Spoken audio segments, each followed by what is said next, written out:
Ya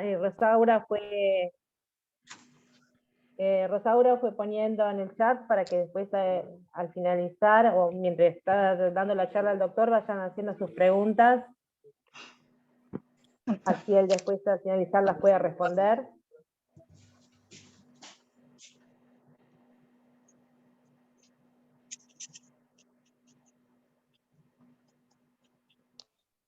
Hola, buenas tardes. Hola, buenas tardes. ¿Cómo les va? Hola Viviana. ¿Cómo estás? Melissa. ¿Cómo están? ¿Qué tal? Buenas tardes. Hola María del Carmen. Yo estoy con el celular, así que voy pasando la pantalla, así que las voy viendo de a poquito. ¿Cómo estás? Muy bien, muchas gracias por la invitación. Gracias a ustedes por participar de la reunión, de la charla. Gracias. Hola Fernanda. Muy importante. Sí, seguro.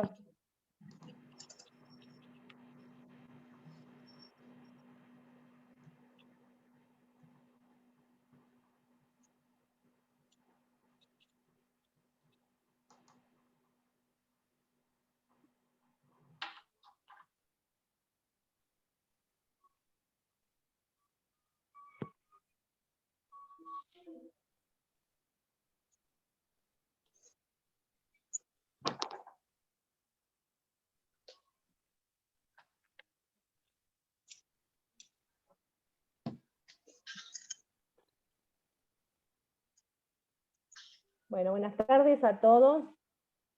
Ya en un ratito más le damos el pase al doctor Fiamingo para que empiece su charla. Acá va a estar Federico y Rosaura, que somos partes de la ONG, para ir guiándolos por ahí en algún momento si hay algún tema que por ahí nos parece que quieran desarrollar o quieren preguntarle algo específico al doctor, y después lo van anotando y el doctor al finalizar les va a ir contestando específicamente los temas que él va a desarrollar hoy.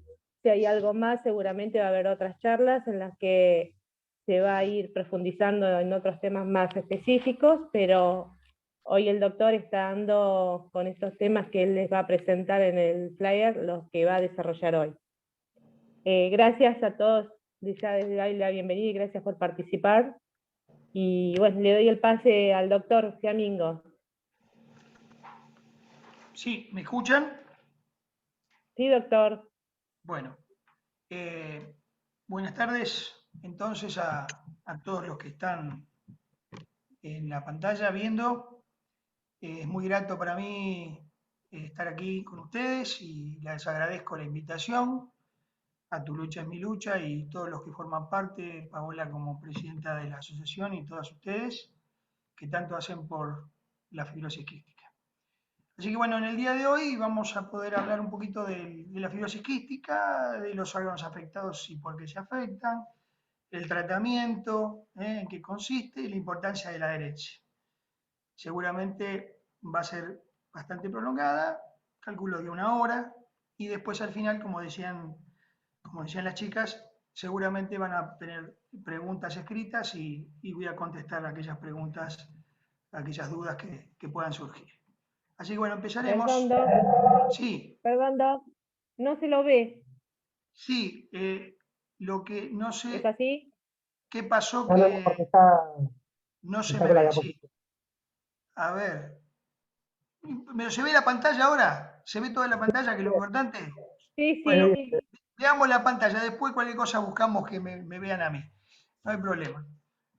Así que bueno, empezamos entonces. Vamos a hablar entonces primero qué es la fibrosis quística. Entonces es una enfermedad hereditaria, autosómica recesiva, más frecuente de la raza blanca, de evolución progresiva, invalidante crónica y hasta el momento mortal. Y digo hasta el momento porque la verdad que los tratamientos cada vez son muy más alentadores y esto seguramente en algunos años va a estar la cura seguro. Así que la alteración, ¿dónde está? En las glándulas de secreción exócrina, con un bloqueo en el transporte de electrolitos a nivel de un canal, que es el canal de cloro, el llamado CFTR, y esa alteración por falta, por no formación, porque está obstruido, lo que sea, hace que el moco sea muy viscoso, con formación entonces en los órganos afectados de quistes y colonización de gérmenes, fundamentalmente a nivel del pulmón, de gérmenes específicos de que después hablaremos. En el pulmón esto va a traer una consecuencia que es la destrucción paulatina de la arquitectura y después de la función pulmonar. Hay una incidencia mundial que es 1 cada 2.500 nacidos vivos. Nosotros en la Argentina, después de haber hecho un trabajo importante a través de la tripsina monoreactiva, que después vamos a hablar, vimos que tenemos unos cada 6.700 aproximadamente. Algo que tienen que saber es que cuando alguien nace con fibrosis quística es producto de que los papás tienen o son portadores de uno de los genes que porta el chico. Entonces, quiere decir que por cada embarazo que geste esa mamá junto a ese papá que es portador, va a tener en cada embarazo la posibilidad de tener 25% de concebir un chico con fibrosis quística, un 25% totalmente sano y un 50% portadores de la enfermedad como es el papá y la mamá. Ahora en este gráfico que verán se puede visualizar lo que les acabo de decir. Padre y madre portadores, ¿no? Los dos puntitos que ven, rojo y negro. Cuando tienen el bebé, ahí tienen el 25% sano. El que tiene los dos coloraditos corresponde a el bebé nacido con fibrosis quística y los otros dos que van a ser seguramente portadores como son el papá y la mamá.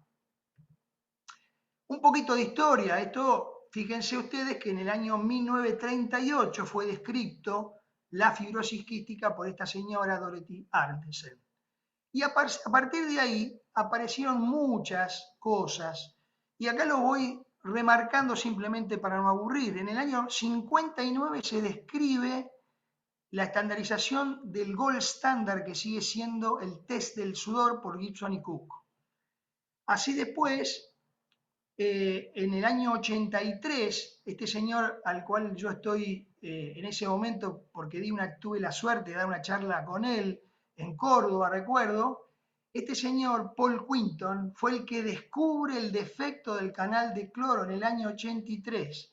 Y gracias a eso se puede hoy tener todos los resultados que luego vamos a ver de los moduladores.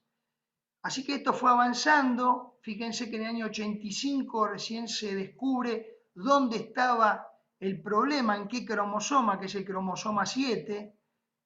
Más aún en el 89, este señor Reimers y Riordan describen al gen y lo denominan CFTR, como tal cual se conoce hoy. Y en el año 90, Collins descubrió el aislamiento y el significado del gen. Fíjense que después fue pasando los años. En el 2010 sale la tobramicina inhalada, que es un antibiótico. En el 2002 empiezan a ver la era de los moduladores. Y fíjense que hoy, ya en el 2019, aparece la triple combinación de moduladores.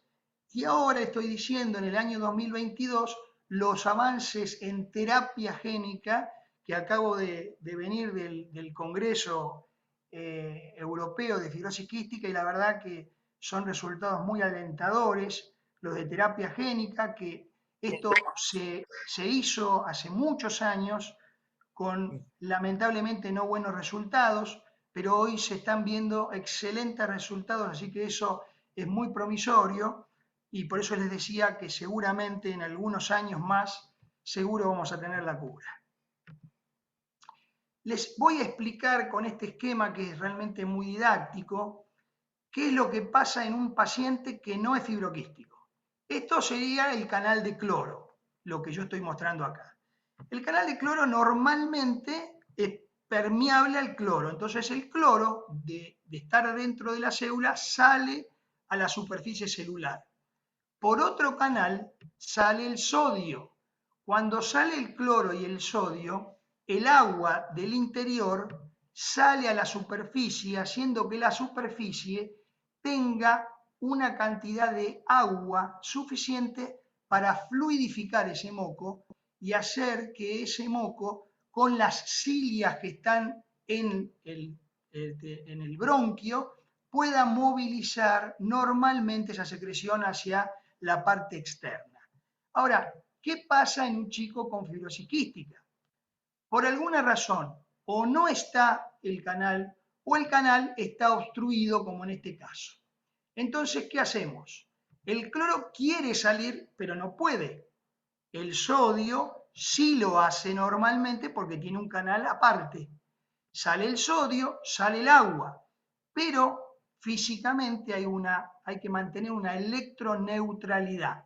Entonces, ¿qué hace el agua y el sodio? Vuelven a entrar adentro de la célula, por lo que la superficie de la célula queda escasa de agua. Y esto hace que termine en una superficie supermente hiperviscosa. ¿Qué determina ese moco hiperviscoso? Que se formen los famosos tapones de moco, y ese tapón de moco puede lograr hacer una telectasia, que es la reducción de una parte del pulmón. Después ese moco se sobreinfecta y termina con el correr del tiempo destruyendo al bronquio, dando lo que se llaman bronquiectasias, que son la destrucción permanente del bronquio. Entonces, saben ustedes que hay muchas mutaciones. Hoy hay más de 2.200 mutaciones. Y así tenemos divisiones en diferentes clases, dependiendo eso de lo que dice aquí. Clase 1, defecto de síntesis. Los de clase 1 generalmente son todos aquellos que terminan en X, para que ustedes tengan una idea, y son de importante gravedad. Tanto clase 1 como clase 2 y clase 3 son los más graves dentro de lo que es las mutaciones. El clase 2 es defecto de maduración. El clase 3 es un bloqueo de activación. Clase 4, defecto de conducción. Clase 5, empalme incorrecto. Y clase 6, defecto de regulación. Todos contribuyen a formar mal, no llegar a la superficie de los canales. El asunto es que terminan no teniendo la cantidad de cloro, sodio y agua adecuadas en la superficie. Como ven en este esquema, ahí tienen las diferentes clases donde actúa cada uno. ¿Cómo hacemos para llegar al diagnóstico? El diagnóstico uno puede hacerlo, ahí está. El diagnóstico uno lo puede hacer prenatalmente a través de una ecografía. Muchas veces uno puede encontrar alguna zona hiperecoica y pensar en algún hilio meconial que el chico está teniendo intraútero, y eso denotar o pensar en la fibrosis quística que pueda llegar a tener ese chico. Ahora bien, ustedes saben que hay dos métodos para diagnóstico cromosómico, y esto es a través de la amniocentesis y de la vellosidad corial. A partir de ahí uno puede sacar los genes y ver el mapa cromosómico, a ver qué problema hay, y así puede salir la fibrosis quística. Hoy, ya a partir del año 2000, tenemos lo que llamamos screening neonatal o tamizaje neonatal, que en las siglas significa tiroxina inmunoreactiva, llamado TIR. Esto lo hacemos, y ustedes seguramente, cada uno de ustedes lo habrá tenido, cada hijo, la famosa gotita del talón, que le sacan una gotita de sangre y lo mandan sobre un papel de filtro. Bueno, eso se hace lo que se llama FEI, que es fenilcetonuria, hipotiroidismo y demás, y también hoy se investiga la tripsina inmunoreactiva, que determina la fibrosis quística. Entonces, si esto da positivo, se vuelve a hacer seguramente una segunda tripsina inmunoreactiva, y después se hace el test del sudor. El test del sudor sigue siendo el gold standard. Eso significa que es lo más relevante para tener el diagnóstico inicial.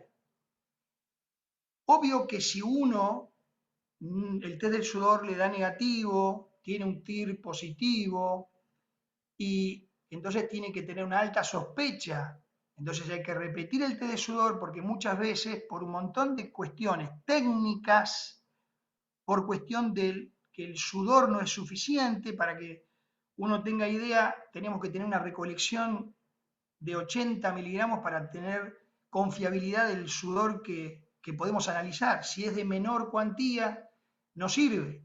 Lo mismo en la forma en que se procede a realizar, es el llamado utilización de iontoforesis y pilocarpina. Entonces, no todos están capacitados para hacer el test del sudor. Lamentablemente no hay muchos centros que hagan las cosas realmente bien para poder tener un buen test del sudor. Obviamente que si tenemos el test de sudor y tenemos el TIR, ya la sospecha es muy alta de tener fibrosis quística y a partir de ahí uno lo que hace es, para dar el diagnóstico final con nombre y apellido, es hacer el genético. El mapeo genético puede hacerse, hay kits, ¿no?, de 30 mutaciones, de 50 mutaciones, de 150 mutaciones. Y ustedes dirán, pero si usted habló y dijo que hay 2.200, ¿cómo hago? Sí, es verdad. Lo que pasa es que siempre, dependiendo de dónde estemos, en este caso en Argentina, tenemos una probabilidad de ciertas mutaciones que son más frecuentes. Entonces lo que hacemos nosotros es tener un mapeo de esa mayoría de mutaciones que son más frecuentes. Si eso no puede ser posible y necesitamos buscar algo más, buscamos lo que es la secuenciación. Que la secuenciación habla de llegar a casi lo máximo, pero también tiene sus problemas, ¿no? Toda determinación siempre tiene los llamados falsos negativos, que son aquellos que puedan ser negativos para el testeo, pero que la realidad no sea realmente negativo. Entonces, ¿qué va a pasar? En estos pacientes uno tiene que seguirlos de cerca y ver con otro test de sudor después, o bien lo que llamamos diferencia de potencial nasal, que si bien no es el gold standard, es un estudio que en la Argentina lo estoy haciendo yo hace ya del año 2006, lamentablemente soy el único que lo hace, pero también sirve para poder lograr llegar a una conclusión final cuando tenemos test de sudor dudosos y tenemos síntomas que hacen pensar en fibrosis quística.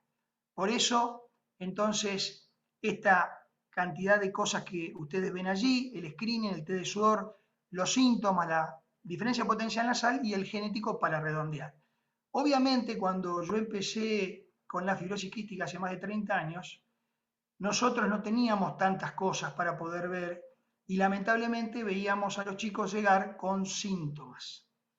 Cuando uno descubre la enfermedad por síntomas, ya el paciente es obvio que ha pasado una cantidad determinada de tiempo y eso seguramente ha lesionado, ha dañado algunos de los órganos que se ven involucrados y entonces llegamos siempre un poco tarde. Por eso yo les digo a los pacientes, hablo cuando doy las charlas, cuando hablo con los residentes, que esta enfermedad hay que correrla de adelante, nunca de atrás, porque si llegamos de atrás no la alcanzamos nunca. Pero por suerte las cosas han cambiado a lo largo del tiempo y en esta época que estamos viviendo, siglo XXI, y en estos últimos 10 años, realmente se ha avanzado muchísimo, muchísimo en la fibrosis quística, en el diagnóstico, en la calidad de tratamiento y en la calidad de vida. Y eso es muy alentador. Los órganos involucrados son muchos. Como les dije, son todos los que tienen glándula de secreción exócrina. Y así tenemos el pulmón, el intestino, el hígado, el páncreas, también los senos paranasales, también a nivel de los conductos seminíferos y en los ovarios o el moco cervical en la mujer, traen problemas siempre de hiperviscosidad y con todo lo que yo les acababa de decir, ¿no? Los quistes, las atelectasias en el bronquio, las alteraciones de hilio meconial o síndrome de oclusión intestinal distal en los adolescentes o adultos, alteraciones a nivel hepático, trayendo un hígado graso, una cirrosis final, en el páncreas una alteración primero de la glándula exócrina, que es las enzimas pancreáticas que no tiene, y con el tiempo es probable que puedan dañar el páncreas endocrino, que es el que produce la insulina y el glucagón, y entonces ahí hay un aumento de la glucemia, del azúcar en la sangre, producto que la insulina no está fabricada adecuadamente.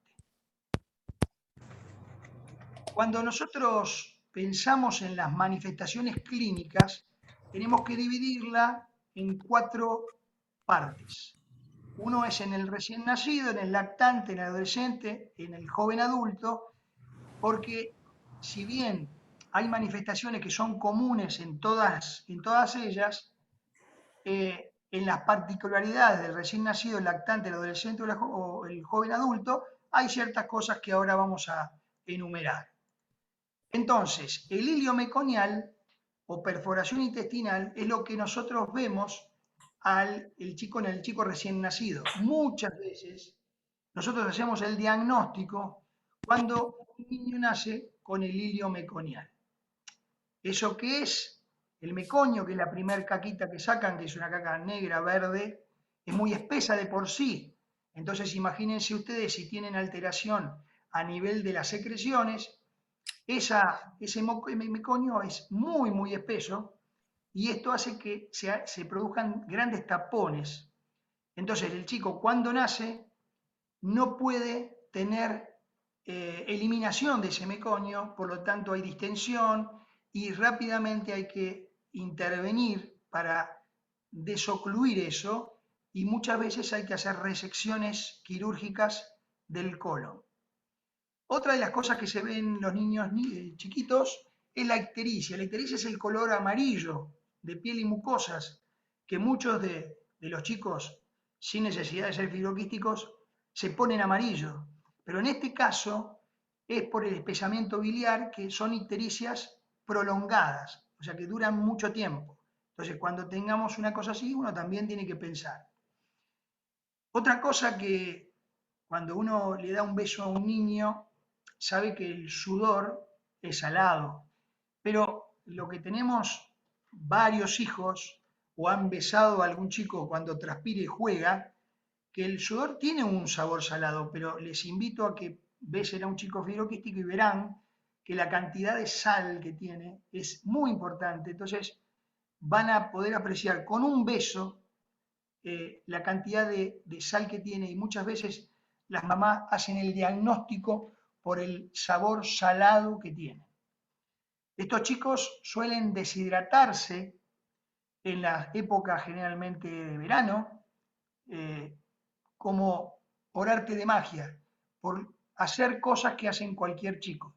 Pero claro, ellos tienen una transpiración mayor, una cantidad de líquido que eliminan y entonces esto hace que tengan una deshidratación que es especial, que se llama hiponatrémica e hipoclorémica. También, por otro lado, puede haber anemias, hipoproteinemias. La esteatorrea es cuando tienen las deposiciones que son de color amarillenta blancuzca porque tienen mucha cantidad de grasa. ¿Por qué esto pasa? Porque no hay enzimas, como yo les dije, el páncreas que debe producir unas enzimas que son normalmente producidas por el páncreas en estos chicos, que eso se da entre un 70 y un 80% de los fibroquísticos, tienen lo que llama insuficiencia pancreática. Entonces, la cantidad de enzimas que producen son insuficientes, entonces las grasas no se absorben, estos siguen de largo y producen una deposición que es sumamente olorosa, sumamente putrefacta, y que además tiene ese color tan claro y flota en el agua.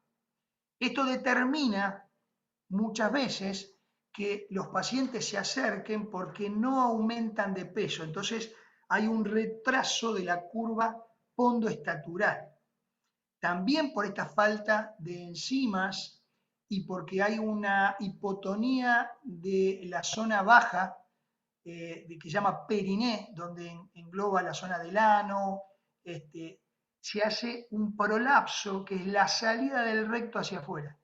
Y eso muchas veces debe hacer pensar en fibrosis quística, y en el momento que uno piensa en eso, no debe dejar que el cirujano intervenga esto y pensar en la fibrosis quística, hacer el diagnóstico y darle enseguida las enzimas que corrige automáticamente el prolapso sin intervenir quirúrgicamente.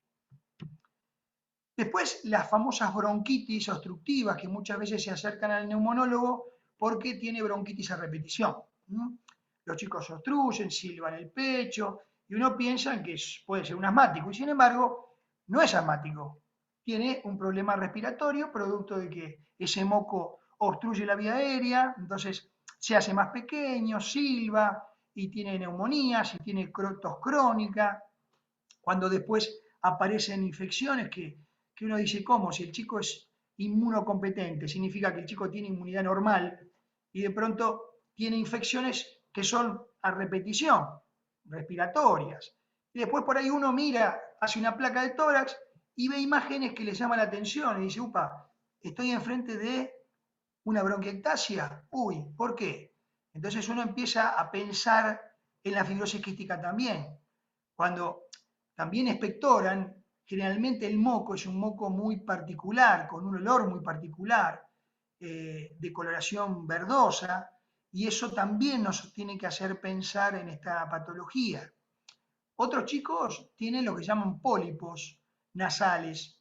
En todos los senos paranasales, donde está la nariz y la cara, adentro, hay unas cavidades que también se llenan de moco, y ese moco espeso puede dar formación a esos llamados pólipos, que son unas saliencias que afloran hacia la luz y muchas veces pueden ser vistos desde las fosas nasales.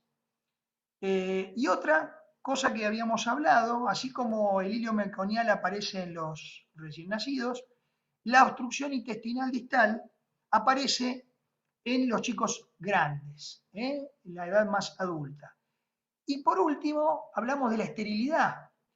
La esterilidad, ¿en quién se da? Generalmente más en los varones. ¿Por qué? Porque justamente, como les decía a ustedes, los conductos seminíferos que van del testículo pasando por la próstata y terminan en el pene, dando la eyaculación normal, en estos chicos tienen una obstrucción. Entonces, ¿qué pasa? La eyaculación es prostática nada más, no hay espermatozoides, entonces no pueden lograr fecundar a la mujer. Entonces vienen con esta esterilidad. Cuando uno tiene un chico con una esterilidad hay que pensar en esto. En las mujeres tienen alteraciones del moco cervical, de la ovulación, y también a veces es difícil que el espermatozoide normalmente pueda llegar a unirse con el óvulo y dar la fecundación, ¿no es cierto? Entonces, esto más o menos para que ustedes tengan una idea de todas las manifestaciones clínicas que nosotros como médicos y ustedes como padres pueden tener presente a la hora de pensar en fibrosis quística. Todo esto que yo les acabo de decir es muy importante, pero yo siempre resalto que la adherencia al tratamiento es lo más importante que tiene que tener un paciente. Todo lo que nosotros hagamos en tratamiento, sea el último tratamiento o el primero, si los padres en principio y los pacientes que después van creciendo no hacen caso a lo que el médico indica, eso va a ir en contra de la posibilidad de tener una buena evolución. Entonces ahí nosotros como asistencia sanitaria vamos a estar fallando. Por eso es tan importante la adherencia al tratamiento.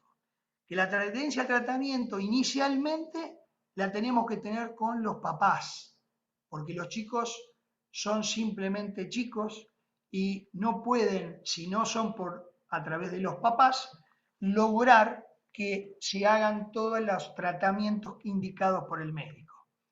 Entonces, en la adherencia incluye la capacidad para que el paciente, o sea, asista a la consulta programada, tanto sea en el hospital como en el consultorio, tomar todas las medicaciones que se le prescriben en tiempo y forma, realizar los cambios de estilo de vida recomendados, ¿no? Para que eso también puedan tener un final feliz, y completar los análisis que el médico le envía y pruebas solicitadas también en tiempo y forma.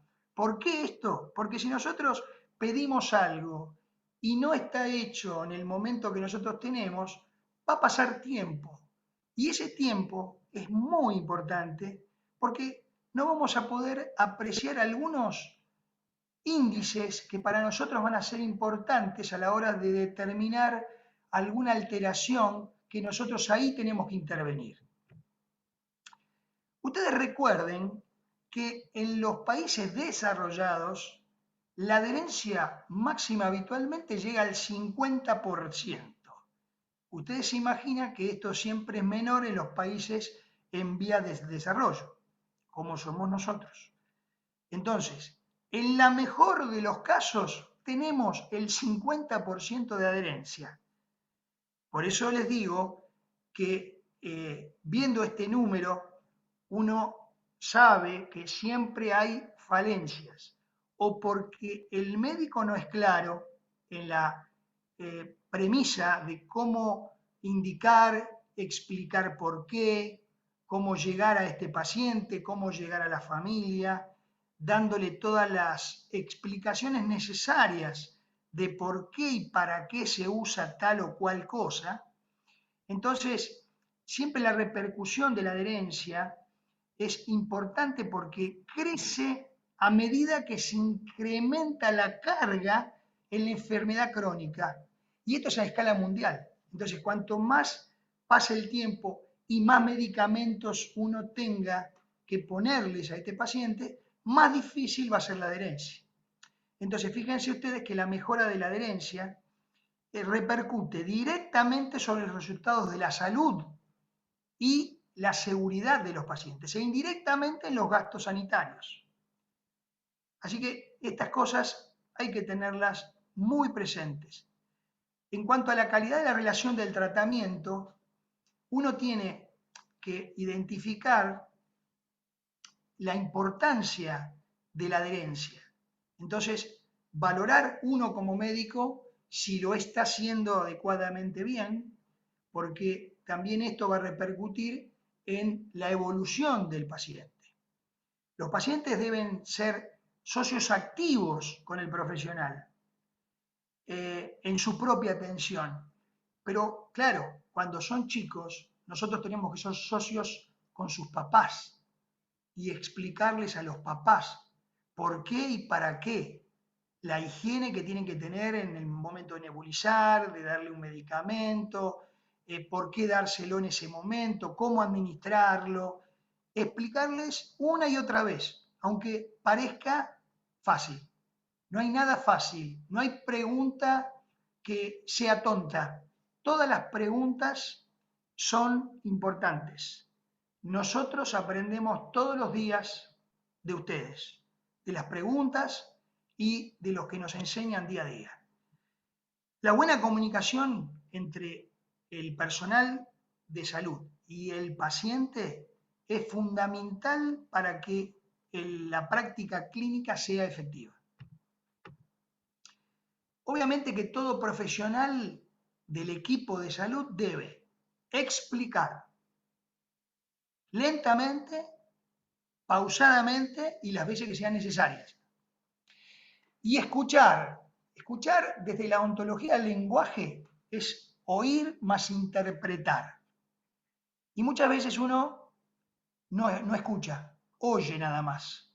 Y eso no está bien tanto en el médico como en el paciente o los padres. Entonces tienen que escuchar, oír e interpretar lo que el médico o el personal de salud, enfermera, nutricionista, kinesiólogo, le diga. Y después viene la reformulación. Cuando uno no entiende algo, reformularlo de forma que sea entendible para el paciente y la familia. De allí lo mejor, la mejor evolución. Entonces, para establecer una correcta relación profesional-paciente, tenemos que ser tolerantes, promover una actitud distendida, ser comprensivos, generar la confianza en el paciente y la familia, ser flexible pero no permisivo. Esto es importante, ¿no? O sea, hay que ceder, como dicen los chicos, buscar el punto medio, transar ahí, qué pueden y qué no pueden, para buscar una flexibilización y ofrecer una atención incondicional, ¿no? Nosotros en esta enfermedad generalmente estamos, siempre, no todos los médicos, pero la mayoría atendemos a los pacientes muchas veces en el día, fuera de la consulta habitual. Y eso hace que los pacientes a veces se sientan contenidos.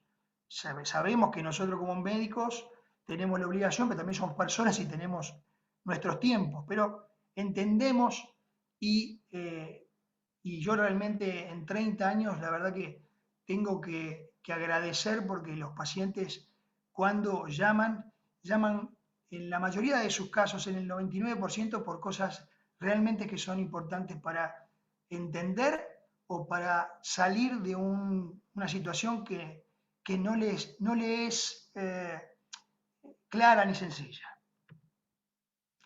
Cuando nosotros hablamos del páncreas, ¿se acuerdan? Les dije que había un páncreas exócrino y un páncreas endocrino. Les expliqué que el páncreas endocrino es aquel que trae el problema de las enzimas que no se producen, y esto hace que el paciente no pueda ingerir adecuadamente en el torrente sanguíneo a través de todo el intestino, porque ustedes no se olviden que uno come, después se forma el bolo alimenticio, esto pasa al estómago, el estómago pasa al intestino delgado, ahí viene la bilis y vienen las enzimas, estos se degradan, se hacen unas sustancias muy, muy, muy, muy pequeñitas, que son micelares, y esto es lo que se absorbe sobre el intestino, todo el intestino delgado y parte del intestino grueso. Entonces ahí se va absorbiendo las proteínas, las grasas, y esto es lo que va formando la nutrición del paciente. Entonces, si no tenemos eso, pasa lo que pasa, que sigue de largo y las grasas hacen que la deposición de esa situación de color claro, maloliente, que flota, que se llama esteatorrea. Eso. Y lo endocrino es aquello que obviamente puede llegar a dar la falta de insulina, que es obviamente la diabetes. Nosotros en la nutrición tenemos que ser permisivos en la dieta, pero siempre hablando con los papás, también obviamente intervienen los nutricionistas, que le van a decir que tienen que usar una dieta llamada hipercalórica, que significa que tienen que tener mucha cantidad de calorías que el niño tiene que ingerir en poca cantidad, porque generalmente el niño no come tanto. Entonces nosotros tenemos que ser lo suficientemente inteligentes para poder brindarles dietas que sean de mucha caloría en poca cantidad. Entonces, esto hace que tengan mucho contenido energético y proteico.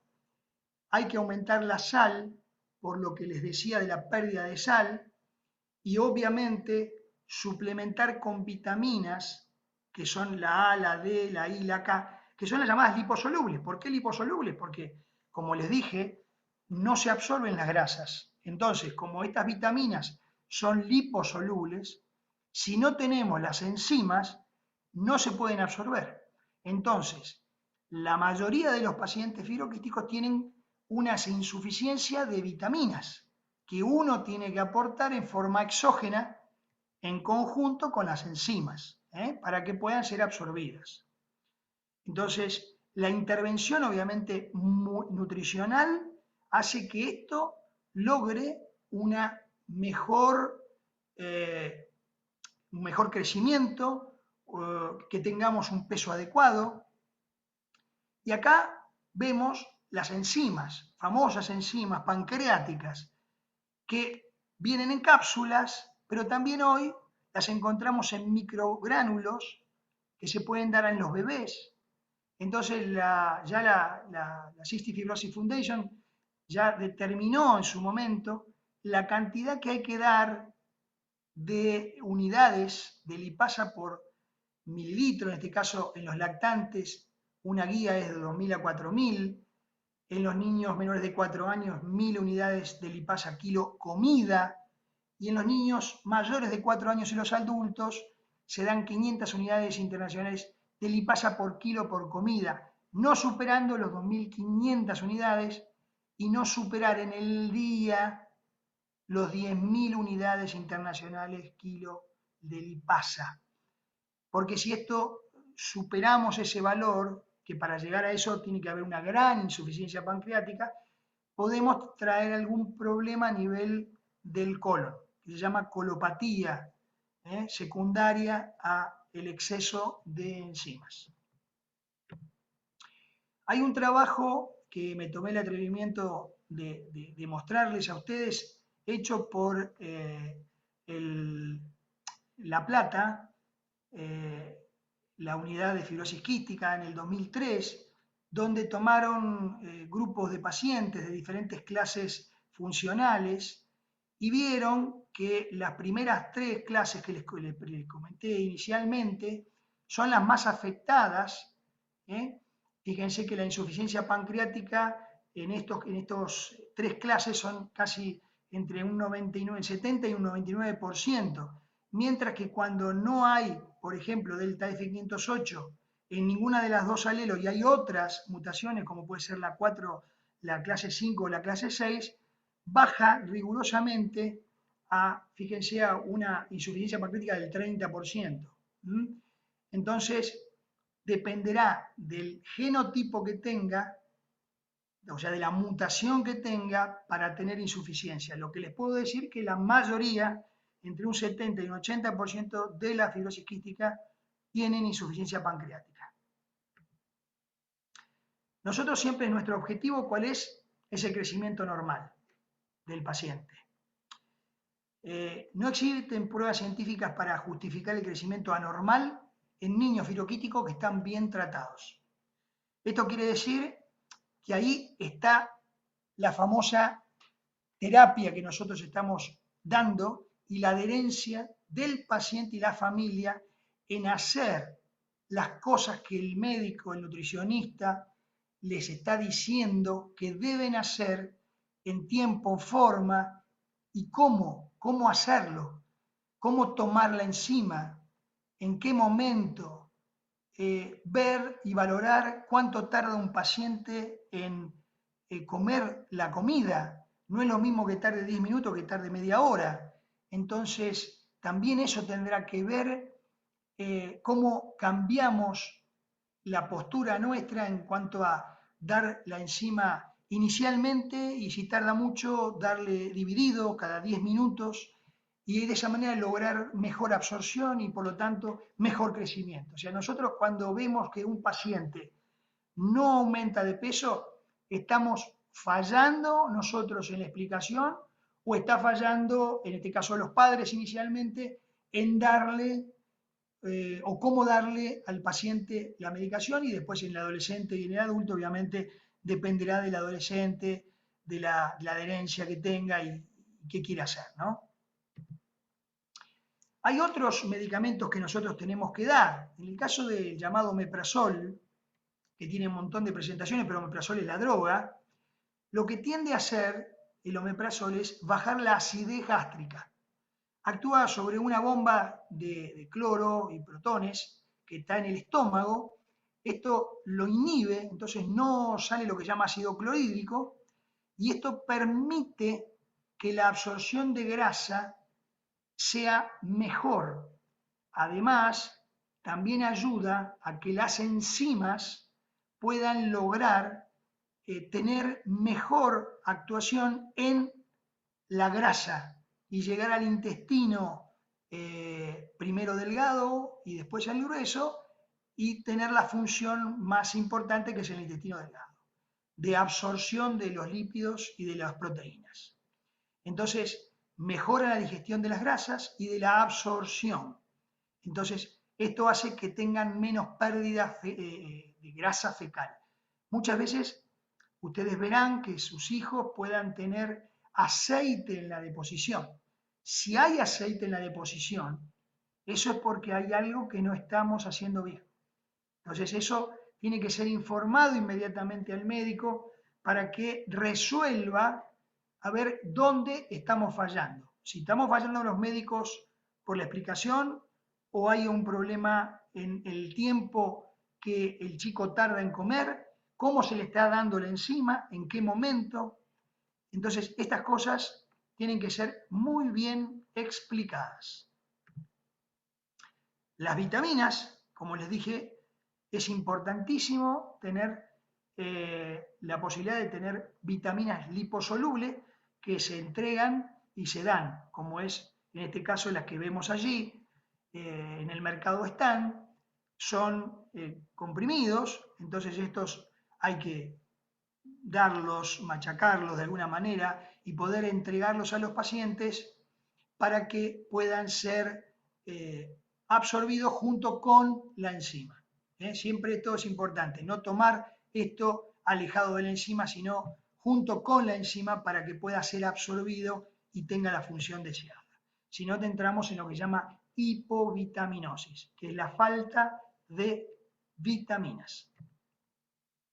También ustedes habrán visto que muchas veces nosotros damos acitromicina, y la acitromicina me dirán, pero doctor, eso es un antibiótico. Es cierto, es un antibiótico, pero hemos visto que no solo tiene efecto antibiótico, sino que produce o disminuye los complejos inmunes séricos y trabaja sobre la inflamación secundariamente y sobre la adherencia de la famosa pseudomona en el epitelio respiratorio. Entonces, es lo que llamamos inmunomodulador y antiinflamatorio. Entonces, fíjense ustedes en este esquema, que no hace falta que les explique, pero sí para que entiendan que este macrólido, así se llama, este producto, que es la acitromicina, actúa en toda la cadena inflamatoria, actúa sobre el biofilm, que es lo que recubre muchas veces a la pseudomona,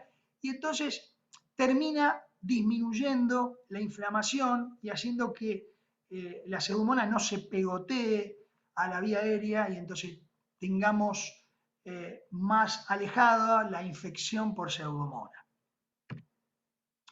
Otra cosa que también nosotros solemos dar es el llamado ácido ursodesoxicólico. Bastante raro cuando lo escuchan por primera vez, pero esto se debe justamente, ¿por qué? Porque el hígado produce bilis. ¿Vieron? Que muchas veces uno tiene algún vómito y tiene la boca con gusto a hiel. Bueno, eso es la bilis, que es de color amarillenta. Eso está producido normalmente por el hígado, se acumula en la vesícula y después es eliminada al duodeno.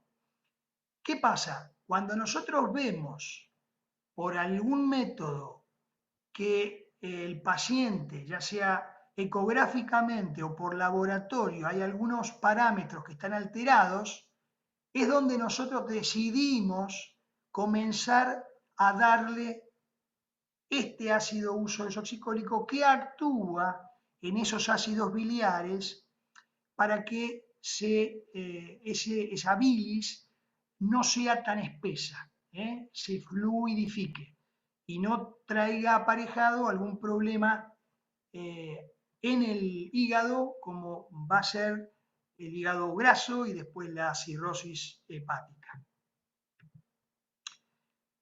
Pasando un poquito a las infecciones y los gérmenes que habitualmente tenemos en la fibrosis quística, aquí ustedes ven 3 nombres, que es el Staphylococcus aureus, muy escuchado en esta época del año generalmente fuera de los chicos fibroquísticos, el Haemophilus influenzae, ¿no? Y por cierto la Pseudomonas, que es muy específica del fibroquístico o de algún paciente que es inmunosuprimido, que no es el caso del fibroquístico, porque el fibroquístico tiene la inmunidad normal. Acuérdense, la inmunidad es normal. Entonces nosotros cuando muchas veces hacemos los llamados cultivos de Puto, que primero serán inducidos y le tomaremos algún hisopado, que lo hace generalmente o el médico o lo hace el kinesiólogo, después de un proceso de clapping o de vibración. Entonces ahí en ese cultivo puede aparecer inicialmente el estáfilo, puede aparecer el hemófilo, pero en la Argentina solemos ver muchas veces el debut con Pseudomonas directamente. Entonces, ante la sospecha de un paciente que siendo inmunocompetente tenga una Pseudomonas, también para el pediatra va a ser una alarma para que piense en fibrosis quística y derivarlo al médico especialista que pueda determinar finalmente el diagnóstico de fibrosis. Acá les presento a lo que es la Pseudomonas. Se vería de esta manera microscópicamente, ¿no? Entonces, obvio que la aparición de esto en cualquier edad debe hacer sospechar la fibrosis quística. Hay patrones de infección en la fibrosis que son una infección inicial con un primer aislamiento, que nosotros le damos mucha importancia al primer aislamiento de Pseudomonas. Cuando a nosotros nos aparece una Pseudomonas, rápidamente debemos actuar dando tratamiento adecuado antipseudomónico por vía oral y por vía inhalatoria para poder erradicar ese primer aislamiento. Si esto no pasa, generalmente se hacen los tratamientos endovenosos. Pasando el tiempo, de una manera u otra, puede llegar nuevamente a haber una nueva infección. Entonces llamamos infección intermitente, para después dejar de ser intermitente y hacerse ya crónica. Es cuando ya aparece varias veces en el cultivo.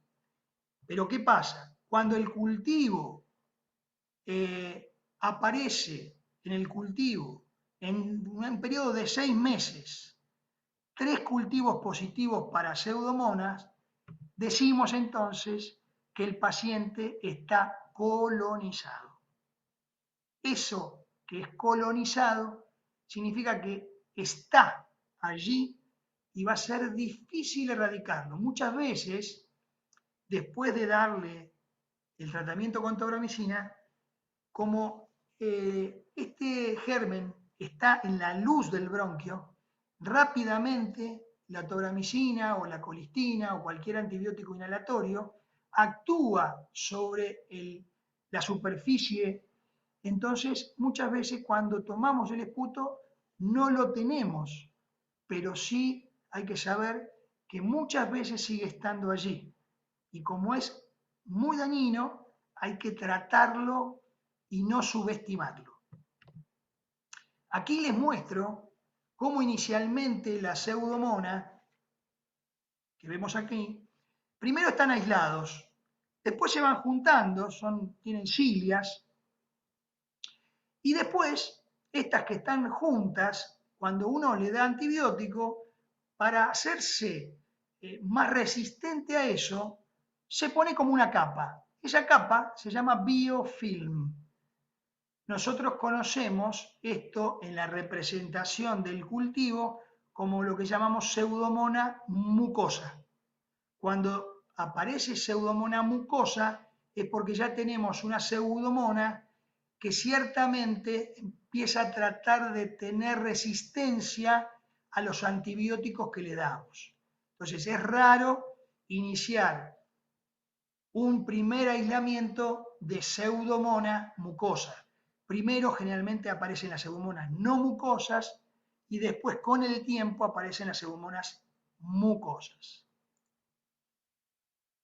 También hay infecciones de otro tipo, como son las infecciones por complejo Burkholderia cepacia, los llamados alcalígenes xyloxocidans, Acinetobacter, Stenotromophomonas maltophilia. Son difíciles los nombres, ¿no? Pero son estos pocos comunes, pero que cuando uno tiene ya muchos años en esto y los papás también, empiezan a escuchar esto como algo más común. Los aspergillus, que son hongos, también el paciente fibroquístico tiene mucha posibilidad de tener los aspergillus y más aún cuando ya tienen bronquiectasias, que son esas dilataciones y rupturas del bronquio de forma permanente, de tipo Flavus niger fumigatus, etc., nidulans. Y también están las micobacterias. Ustedes por ahí habrán escuchado por ahí que las micobacterias son las que producen la tuberculosis. Sí, es cierto. Pero hay un tipo que no se llaman, que se llaman atípicas, que no producen tuberculosis, que son otro tipo de micobacterias que se llaman micobacterias atípicas, como puede ser el avium, y esas son las que a veces pueden infectar al paciente con fibrosis quística. Todo esto de que les hablaba en un principio de la obstrucción, que el paciente tiene bronquitis crónica, que aparece una infección, después aparece otra, da toda esa cascada inflamatoria. Entonces ahí tenemos el famoso círculo vicioso, dado por obstrucción, por infección, inflamación, que repercute directamente en la estructura del bronquio y en la fisiología, en la función finalmente de ese órgano afectado. Entonces, los gérmenes que colonizan el pulmón deben tener tratamiento antibiótico para evitar rápidamente la destrucción que esto provoca y que progresivamente va a provocar en el pulmón, en la mayoría de los casos, que es donde se deposita el germen que les acabo de mencionar. Solamente para graficar lo que pasa en un chico con fibrosis quística, fíjense, no tienen que obviamente ustedes entender, pero yo les voy a dar una imagen aquí, les voy a mostrar. Estas zonas negras es porque hay aire, normalmente deberían ser así. Ahora, cuando estas zonas son más blancas y hay imágenes adentro, esto no es normal. Algo está pasando. Hay moco, puede haber bronquiectasias, dilataciones. Fíjense en este chico cómo la progresión, 5 o 6 meses. Fíjense en este mismo chico, obviamente dice una progresión rápida. Y fíjense aquí cómo estos pulmones tienen una alteración que cualquiera se dará cuenta que no es normal, que hay zonas redondeadas, quísticas, como se ven aquí. Esto que está aquí es lo que se llama atelectasia, que es una zona del pulmón que al estar tapado se colapsa. Al colapsarse, eso se nota o se ve sin aire y es lo que nosotros vemos aquí en esta forma triangular. Ahora, fíjense otro caso, como este también las zonas superiores están alteradas y acá también. Fíjense cómo al pasar del tiempo ven imágenes que no son normales, como les explicaba del color solamente negro. Acá se ven esos colores negros y blancos.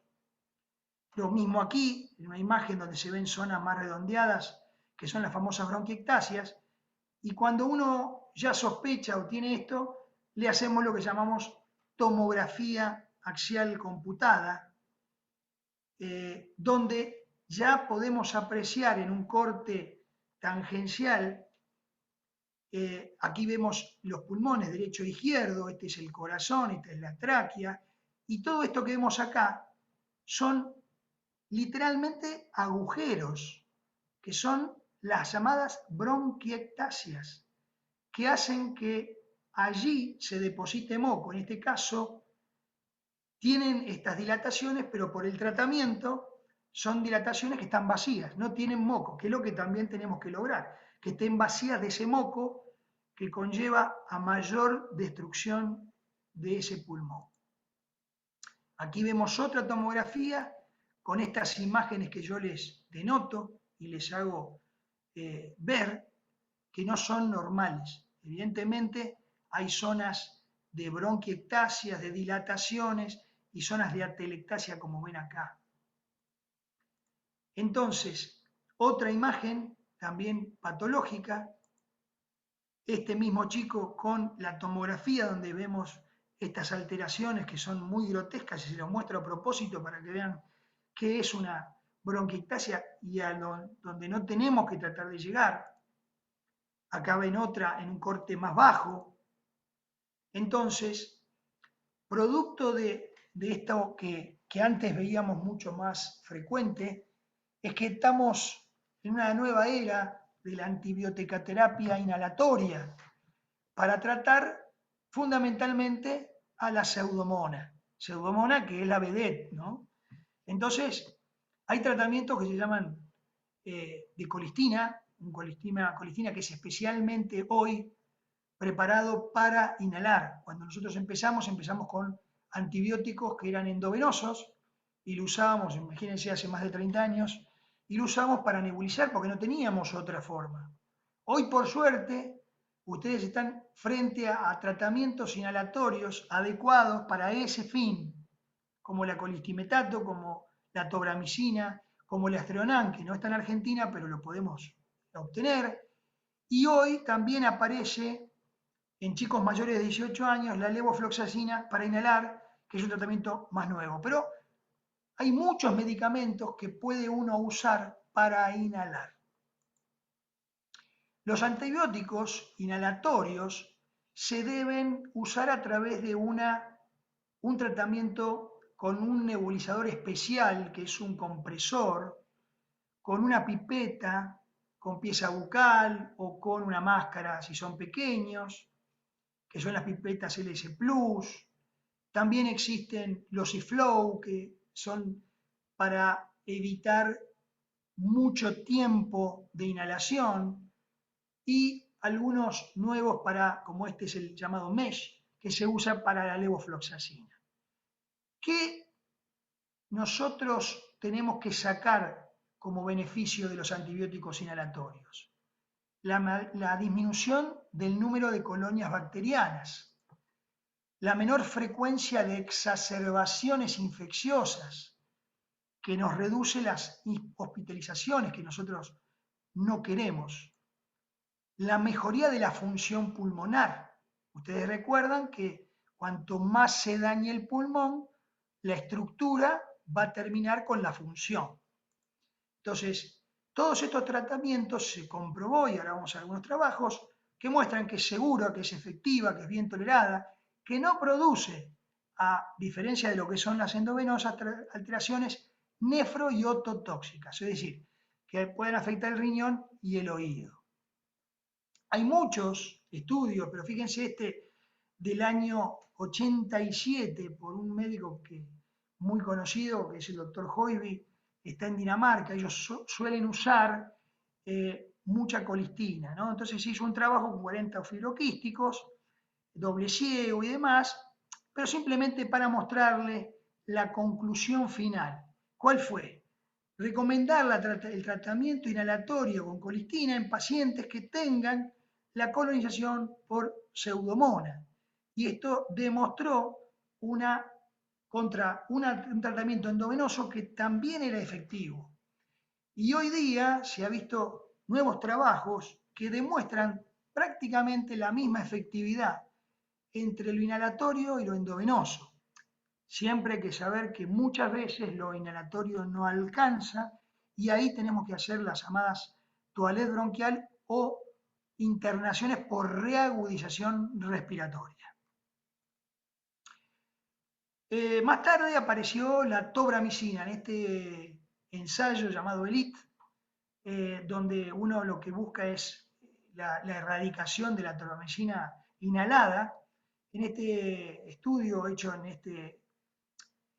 este trabajo, esta publicación de Tórax sobre tobramicina, se vio que este diseño estaba hecho para personas con fibrosis quística y con la inhalación de tobramicina inhalada. Entonces se tomaron dos grupos, de los cuales esos grupos uno hizo 28 días y otro hizo 56, pero lo más importante es la conclusión. ¿Cuál es la conclusión de todo esto? Que la tobramicina inhalada durante 28 días era un tratamiento muy eficaz, muy bien tolerado y que era una importante eliminación de la pseudomonas en los pacientes con fibrosis quística. En estos trabajos que quiero mostrarles aquí, en este England's del 99, en este CHET del 2009 y en este American Journal Medicine del 2014, muestran, por ejemplo, la densidad de pseudomonas frente a diferentes antibióticos. Para que ustedes entiendan, esto que está acá, esta línea alta, es el placebo. Placebo significa que ese paciente está recibiendo algo que él cree que es el antibiótico inhalado, pero en realidad no es nada, es un placebo. Y viendo en otros pacientes que sí tomaban, hacían la tobramicina, ven cómo la densidad poblacional de la pseudomona disminuyó. También pasó lo mismo con el Astronan y también pasó lo mismo con el colistimetato sódico. En un Cochrane, el Cochrane les digo que es una mezcla, un rejunte de todos los trabajos más notorios sobre los antibióticos inhalados, llámese tobramicina, llámese colistina, etc. Y entonces concluyeron que los antibióticos anti-pseudomonas inhalados mejoran la función y reducen la tasa de exacerbación. Nosotros sabemos perfectamente que esta línea es la población general de supervivencia. Fíjense nosotros cuando comenzamos, inicialmente, cómo la curva de supervivencia era muy baja. Con el pasar de los tiempos, fíjense ustedes ahora a dónde llegamos, ¿no? 60, 70 años. ¿Por qué fue esto? Porque tratamos el hilo meconial, porque incorporamos enzimas pancreáticas, porque incorporamos antibióticos inhalatorios, porque creamos unidades de fibrosis quística donde hay un grupo multidisciplinario que puede tratar al paciente. Y ahora, desde hace unos años a la fecha, empezaron estos nuevos moduladores, que luego podemos hablar un poquito, que también son bisagra en el pronóstico de la fibrosis quística, que todavía no está para todas las mutaciones, pero vamos por un buen camino. El diagnóstico precoz, no olvidar, por eso es lo que les decía a ustedes, siempre el diagnóstico precoz es muy importante. Esta enfermedad hay que correrla de adelante, no de atrás, si no llegamos tarde. Entonces, este diagnóstico precoz va a hacer que tengamos una mejor sobrevida conjuntamente con la adherencia y con todos los tratamientos que devengan al pasar del tiempo. Entonces, el manejo de la fibrosis quística lo hace el médico y el grupo multidisciplinario. Hay que hacer el diagnóstico oportuno, tratar al paciente en forma integral, promoviendo la inserción de toda la familia en este problema, que tenga inserción escolar, social, que tenga pensamiento de futuro, manejar el estado nutricional lo mejor posible y utilizar parámetros objetivos para el control evolutivo, diagnosticar si hay recaídas en forma enérgica y oportuna, estar alertas con las complicaciones, por eso es importante que vayan a personas que sepan de la fibrosis quística, crear percepción de futuro, que es tan importante y hoy más que nunca, porque esto es una enfermedad que pasó a la adultez, cosa que cuando nosotros empezamos no, y hoy hay adultos que tienen fibrosis quística y que tienen hijos. De hecho, tengo pacientes que ya tienen hijos, y hay una que creo que está allí, Melissa, con su hija Ilunei. Así que bueno, esto es muy, muy importante. Definir periódicamente el estado en el cual el paciente se encuentra, considerar estos nuevos tratamientos según la mutación que tengan y considerar, ¿por qué no?, en aquellos pacientes que no tuvimos la posibilidad de dar tratamientos como son los novedosos o que ya llegamos a un momento donde ese bronquio está destruido, pensar en un tratamiento pulmonar o, por qué no, hepático, si lo amerita. Entonces, también pensar en eso. La patogénesis de esta enfermedad, entonces, resumiéndoles a ustedes todo lo que hablé, es, de acuerdo a la mutación que tenga, recuerden que son 2.200 mutaciones, de mayor gravedad o menor gravedad, todas van a tener alteraciones de electrolitos, entonces hay alteraciones del clíren. Clíren es el movimiento de las cilias y del moco que está allí, con la colonización de los gérmenes, como les había hablado, el estáfilo, la pseudomonas, el hemófilos, el streptofumona, etc., y que conllevan a la inflamación. Y esto a las bronquiectasias, que son las rupturas permanentes, esos agujeros que habíamos visto, con la destrucción pulmonar y destrucción y empeoramiento de la función pulmonar. Entonces, ¿qué hacemos para mejorar todo esto? Que es un círculo vicioso, y hay muchas cosas que por suerte hemos mejorado a lo largo de tanto tiempo. La movilización de secreciones, donde ahí intervienen un montón de terapias que vamos a hablar dentro de un ratito, pero los kinesiólogos, no tengo que olvidarme que son tan importantes para ustedes y para nosotros los médicos en el trabajo diario, el control de la infección que hoy podemos tener, la reducción de la inflamación, el tratamiento nutricional, no olvidar el trasplante. Y lo actual, la famosa época de moduladores que estamos viendo, y el futuro que no es tan lejano, la famosa terapia génica, donde vamos a ver terapia de ARN, restauración de CFTR a través de ADN y edición genética, que esto es lo más nuevo y lo que está hoy siendo estudiado con muy alicientes resultados.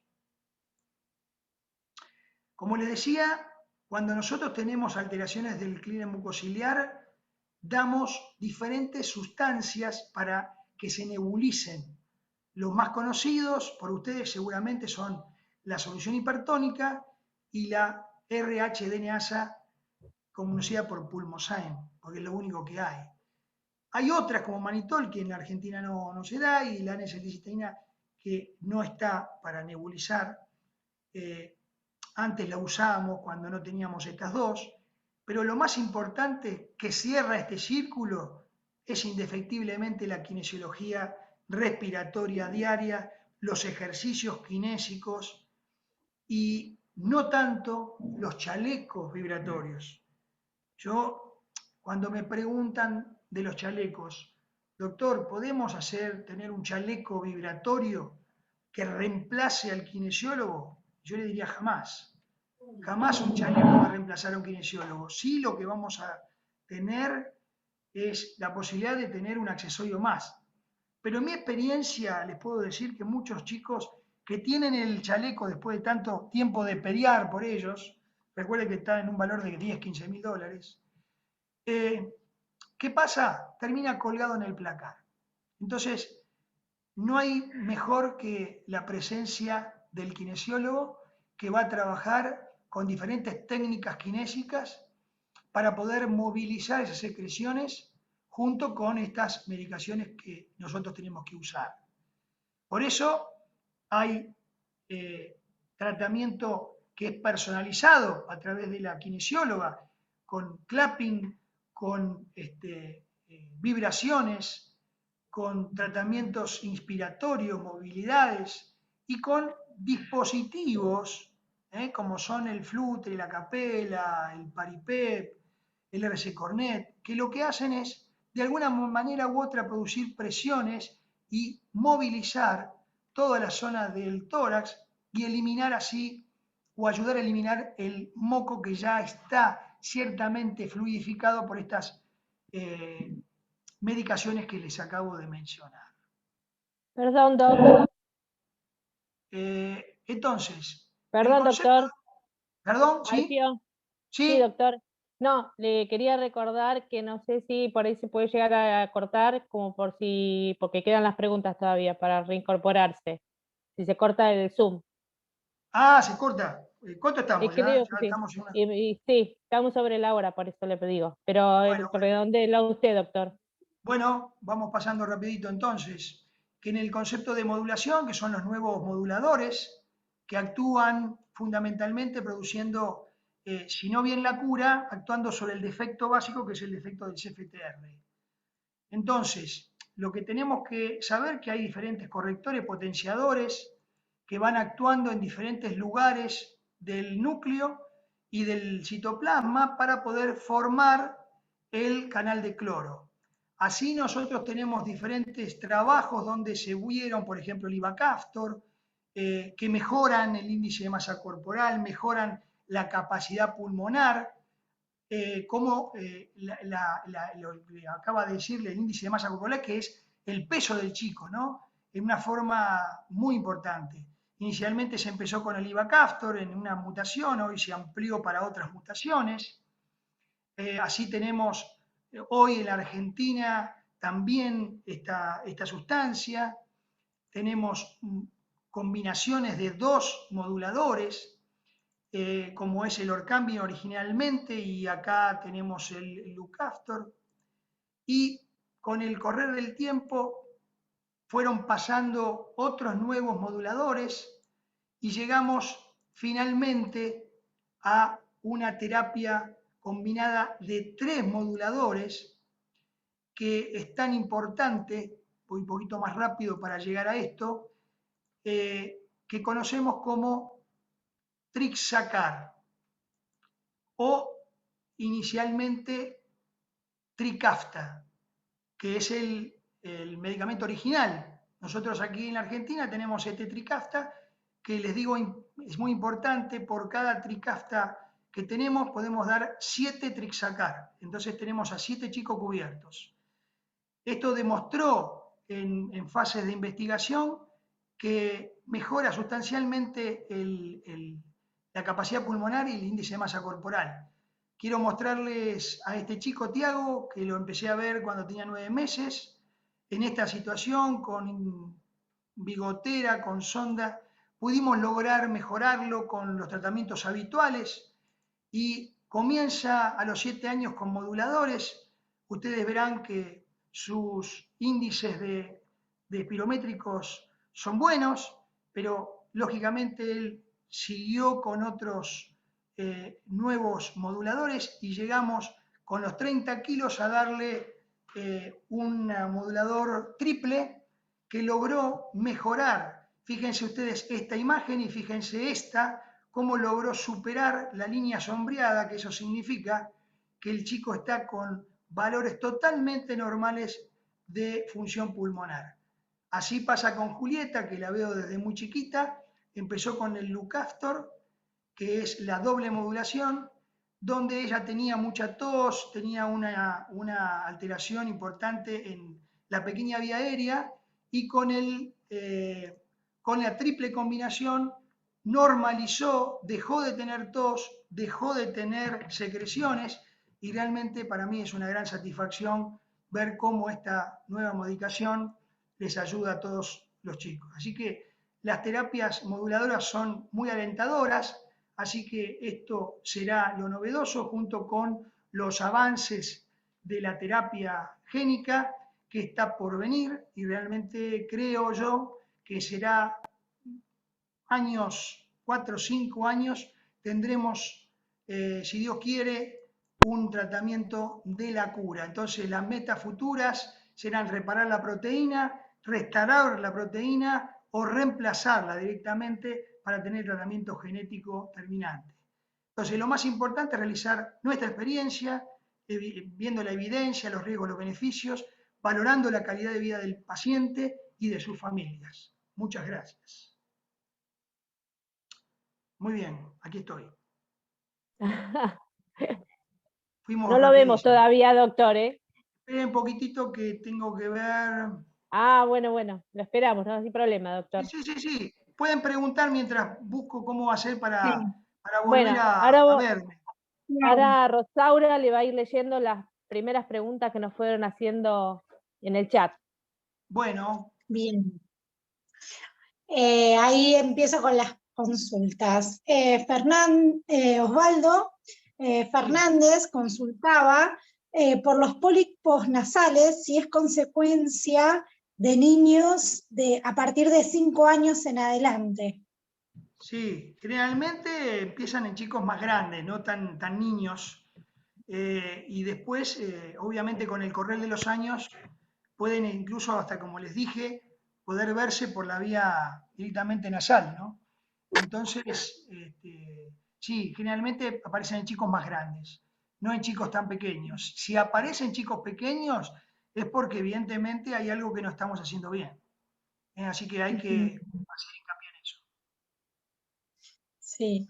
Y el mismo papá consultaba si las medicaciones FQ son compatibles o no con la celiaquía. No, lo que pasa es que no, sí, son compatibles, no tiene nada que ver. La celiaquía es una cosa y esto es otra cosa. No tiene nada que ver una cosa con otra. La celiaquía es una alteración fundamentalmente del gluten, que no tiene intolerancia al gluten, ¿sí? Y acá es otra cosa diferente, no tiene nada que ver una cosa con otra. Acá tenés una alteración donde vos tenés un problema de enzimas pancreáticas que no tenés, entonces tenés que dar para poder absorber los lípidos. Entonces no tiene nada que ver una cosa con otra. Bien. La mamá Rosalía dice que tiene una bebé de 1 año y medio que se llama Emily y hace poco la bebé tuvo una intercurrencia, y la llevó a la guardia con fiebre y la médica de guardia le dice que la enfermedad se estaba agrandando y se queda con la duda y preocupación, o agravando, podría ser, que sea una exacerbación que le dijo la médica. Puede ser. Eso tiene que consultarlo con su médico especialista. ¿Eh? Sí. Si el médico que lo ve tiene idea que eso es una intercurrencia o es una exacerbación, hay que actuar en su defecto. No se puede tomar con liviandad. O sea, evidentemente, si la chica está bien, está bien. O sea, no es tan así. ¿Eh? Bien. Después, la mamá de Delphi, Fernanda, consulta si hay algún paciente que logre no tener pseudomona, si los moduladores ayudan, y si la pseudomona es la que lleva a tener la broncoestasia. Sí, esto es así. Como les expliqué, vamos por partes, porque es una pregunta compleja. Muy amplia. Primero, tenemos que saber que el hecho de tener infecciones, como les dije en ese círculo vicioso que les expliqué, hace que el moco, ya en la forma en que se encuentra, muy espeso, y la secreción tiende a inflamar toda esa zona y a romper el bronquio. Ahora, si ustedes me preguntan si el modulador mejora todo esto, sí lo mejora. Pero ojo que actualmente hay trabajos que demuestran que si uno, usando el modulador, deja de hacerse los otros tratamientos, puede a partir del año recrudecer la cantidad de pseudomonas, por ejemplo. Lo que pasa que cuando se dan los moduladores, enseguida los chicos pierden secreción, dejan de tener secreción y tos. Entonces se nos hace difícil obtener el esputo para poder tener una mirada sobre el esputo. Bien. Vanessa consulta si después de unos años con el nebulizador de Bilbis es necesario cambiar al eFlow. Bueno, sí, pueden, a ver, todo esto depende de la edad que tenga el paciente. Generalmente conviene siempre empezar con el convencional para después pasar al eFlow, que el eFlow tiene menos tiempo, entonces uno lo que hace es mejorar el tiempo necesario para poder lograr hacerse todo lo que tiene que hacerse, porque 5 minutos más o 10 minutos más en el día, en un paciente con cierta edad donde tiene gran cantidad de medicamentos, es importante, porque uno cuando junta la cantidad de tiempo que se ahorra, es mucha cantidad. Listo. ¿Quedó claro? Bien. Espero que sí. Cualquier cosa referente. ¿Cómo? No, yo le quería preguntar a Alfio el tema del nebulizador. Perdón que me metí en las preguntas. Alfio, el tema del nebulizador ese que dijeron recién, no sé cómo se llama, porque yo todavía tengo ¿El mesh o el eFlow? el flow. El eFlow es un nebulizador que tiene la posibilidad de nebulizarse en menos de 5 minutos. Es esa la forma, es decir, que Siempre lo mismo. da exactamente la misma cantidad de micras que tiene que tener la nebulización para que sea efectiva. Lo que pasa es que el común dura 10-15 minutos, contra este que dura 5. El mesh se demostró que es solamente para el uso de levofloxacina en chicos mayores de 18 años. Ajá. Bueno, gracias. Te veo el martes. A vos.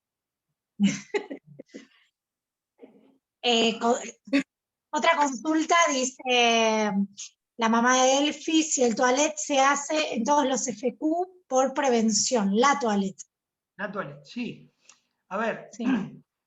por protocolo, habitualmente una vez por año habría que hacer un tratamiento endovenoso. Lo que pasa es que con los nuevos tratamientos que hay, muchas veces, y dependiendo de la evolución de cada paciente, uno puede postergar esa cantidad de frecuencia. Pero eso es muy, muy particular de cada paciente y obviamente eso lo va a evaluar el médico tratante, ¿sí? O el equipo multidisciplinario que lo trate. Bien. Después, Tatiana consulta si en Argentina se utilizan juegos a través de computadoras para realizar los ejercicios respiratorios a modo de que el paciente tenga más adherencia al tratamiento. A ver, todo aquello que pueda ser útil para mejorar la adherencia haciendo o utilizando lo virtual es factible. Todo puede servir. Por eso digo que también depende de cada paciente y de cada familia. Hay muchas veces que no es necesario porque el kinesiólogo va todos los días, les hace la terapia correcta, después también interviene la misma familia haciendo diferentes maniobras que el mismo kinesiólogo les enseña. Entonces, todo es útil, mientras logre el final. ¿Cuál es? La eliminación de secreciones y la limpieza de la vía aérea. Bien. María del Carmen consulta, en realidad lo que dice es que se quiere contactar con usted.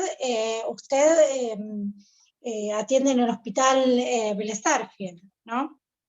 Sí. Tomar una consulta.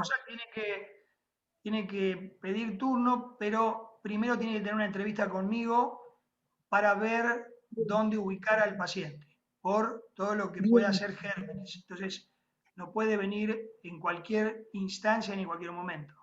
Hay que ubicarlo porque son muchos los pacientes y solamente yo veo los martes fibrosis quística. Perfecto. Consultan si la AFQ puede generar sinusitis. Sí, por supuesto. No solo sinusitis, llamado pansinusitis. Es decir, toma todos los senos, senos frontales, senos maxilares, senos etmoidales. Todos los senos se ven comprometidos porque la cantidad de moco que les explicaba, y justamente los senos son foco de infección del pulmón. Por eso en los chicos trasplantados se suelen hacer una antrotomía, limpieza de todos los senos para evitar que se contagien los pulmones trasplantados. Bien. A ver, Perdón, Rosaura. Sí. María del Carmen levantó la mano porque evidentemente quiere hablar con el doctor. ¿Qué tal? Buenas Sí, noches, sí. doctor.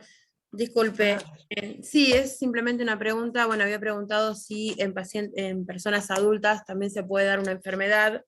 La enfermedad, yo tengo a mi hijo bastante complicado después de un COVID, de la cual no tengo todavía un diagnóstico puntual.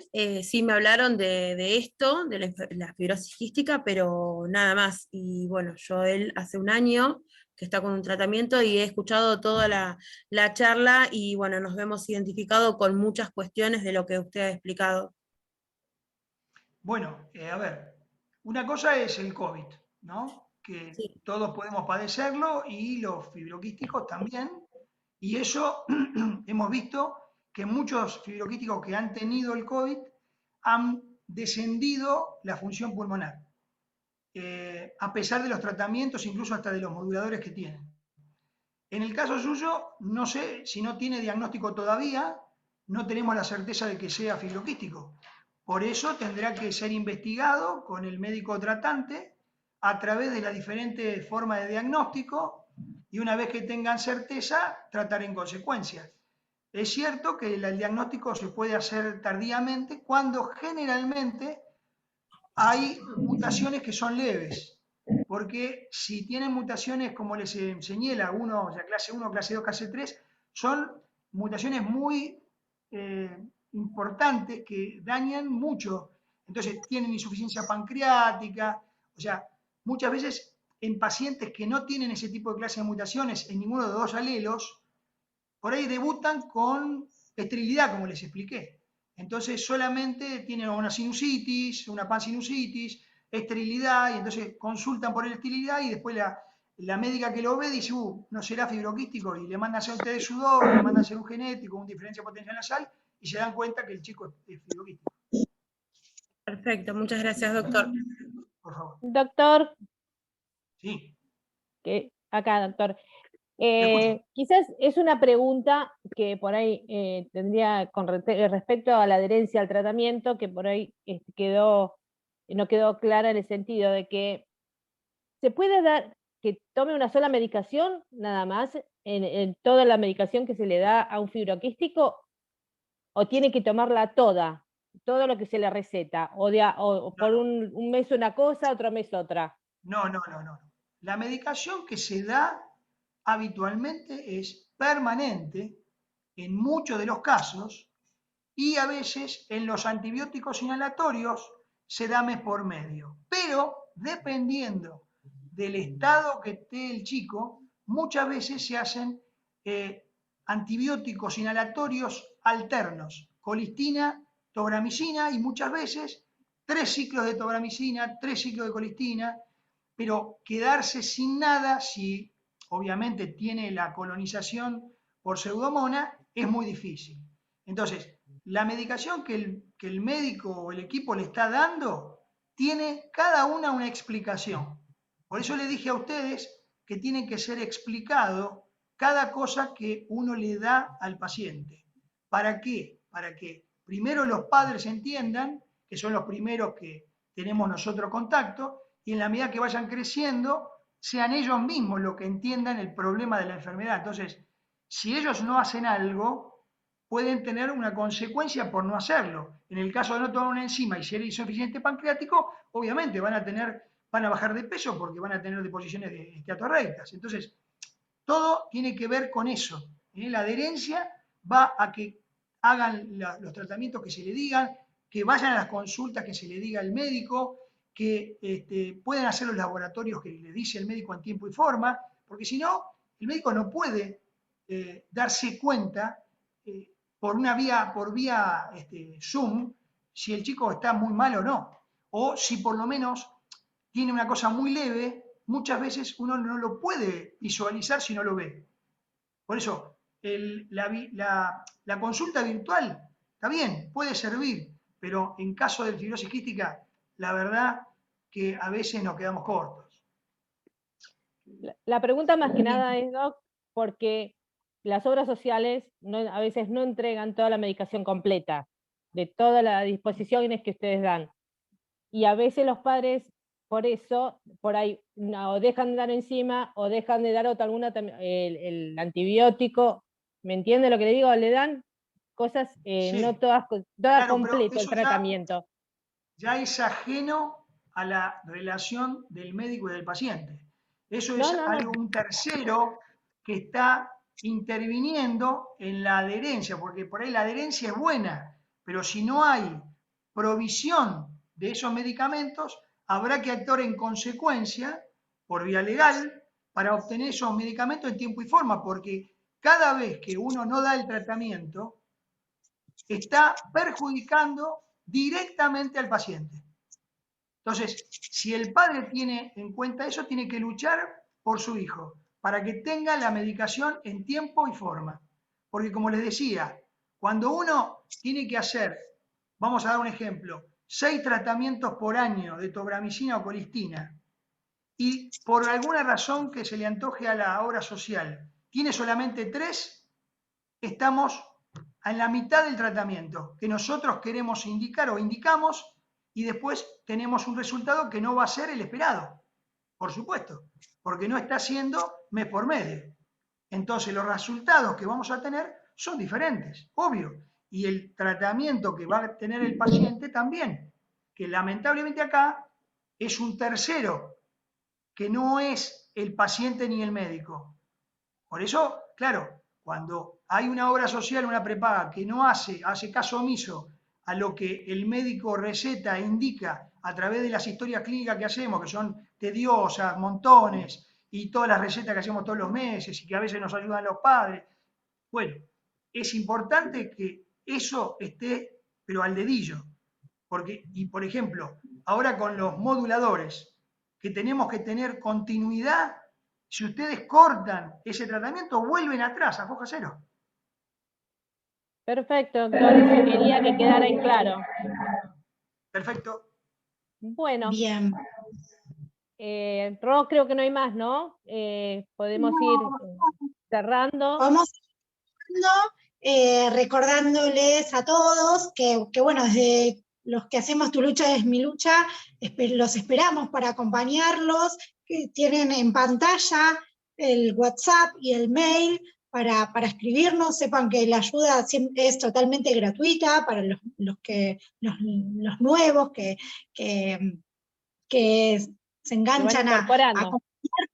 Sí, así que agradecerles a todos, a los que nos acompañan siempre y a los que recién se incorporan, agradecerle al Doc por brindar su tiempo. Creo que es brindar su conocimiento para la ayuda de toda la comunidad es muy importante, porque es un círculo virtuoso. Usted nos ayuda y a través de su ayuda hay una mejor calidad de vida.